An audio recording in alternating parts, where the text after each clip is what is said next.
بسم اللہ الرحمن الرحیم۔ نبی کریم صلی اللہ علیہ وآلہ وسلم کی حدیث کا مفہوم ہے۔ حضرت عبداللہ بن مسعود رضی اللہ تعالیٰ عنہ سے روایت ہے کہ رسول اللہ صلی اللہ علیہ وآلہ وسلم ایک دن کھجور کی چٹائی پر سوئے، پھر جب سو کے آپ اٹھے تو جسم مبارک میں اس چٹائی کی بناوٹ کے نشان پڑے ہوئے تھے۔ اس حالت کو دیکھ کر اور اس سے متاثر ہو کر اس خادم ابن مسعود رضی اللہ تعالیٰ عنہ نے عرض کیا کہ اگر حضور فرمائیں تو ہم حضرت کے لیے بستر کا انتظام کریں اور کچھ بنائیں، یعنی آپ سے اس کی اجازت چاہی۔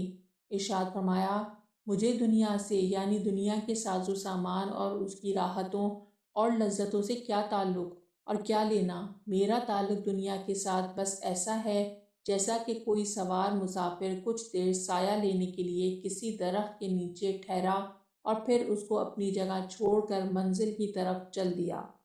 ایک اور حدیث کا مفہوم ہے۔ حضرت ابو ہریرہ رضی اللہ تعالیٰ عنہ سے روایت ہے، رسول اللہ صلی اللہ علیہ وآلہ وسلم نے فرمایا، جب تم میں سے کوئی آخری تشہد پڑھ کر فارغ ہو جائے تو اسے چاہیے کہ 4 چیزوں سے اللہ کی پناہ مانگے: جہنم کے عذاب سے، قبر کے عذاب سے، زندگی اور موت کی آزمائش سے، اور دجال کے شہر سے۔